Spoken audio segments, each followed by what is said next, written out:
Di tengah ancaman serangan dan penambahan kekuatan militer AS di Timur Tengah, sejumlah pihak di kawasan mulai menyatakan sikap. Bukan hanya pemerintah Iran yang bersiap, tetapi juga kelompok-kelompok bersenjata dan pemerintahan de facto di negara tetangga. Salah satu pernyataan paling mengejutkan datang dari Taliban di Afghanistan.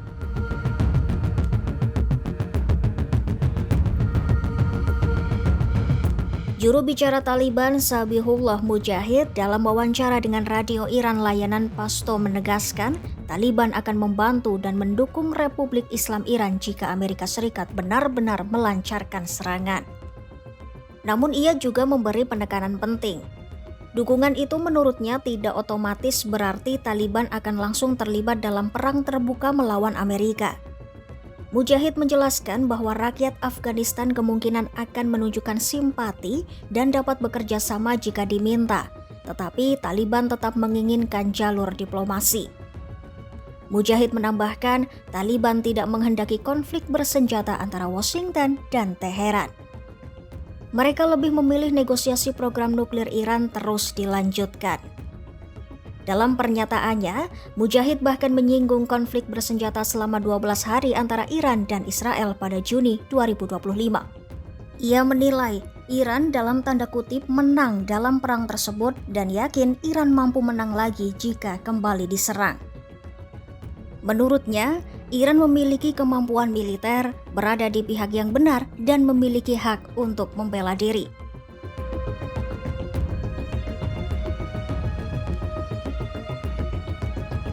Meski pernyataan dukungan itu terdengar tegas, hubungan Iran dan Taliban sebenarnya tidak sederhana.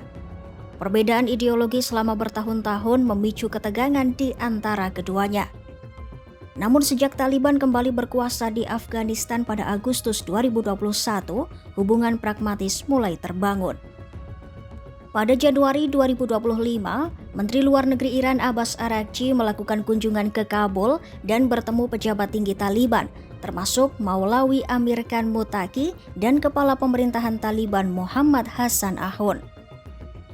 Pertemuan itu membahas isu-isu konkret seperti pengelolaan sumber daya air, migrasi warga Afghanistan, serta keamanan perbatasan bersama. Di lain sisi, Iran saat ini menampung jutaan pengungsi Afghanistan. Namun hubungan ini juga sempat diwarnai kecurigaan, terutama setelah Teheran menuding sebagian pengungsi terlibat dalam aktivitas intelijen yang merugikan Iran.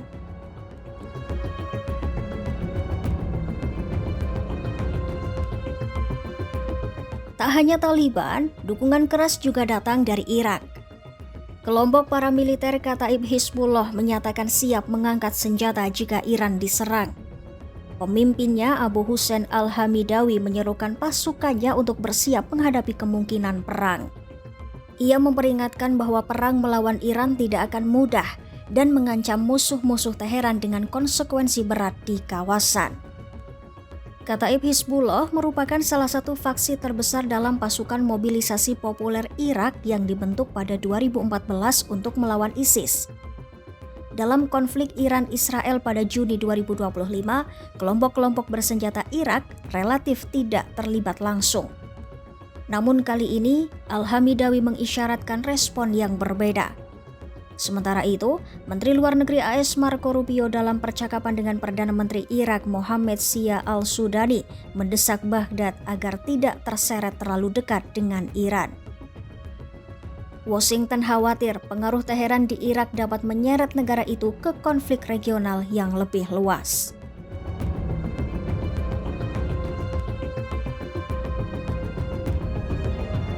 Dengan Taliban di timur, milisi Irak di barat, dan Israel di selatan, Iran kini berada di pusat pusaran ketegangan kawasan.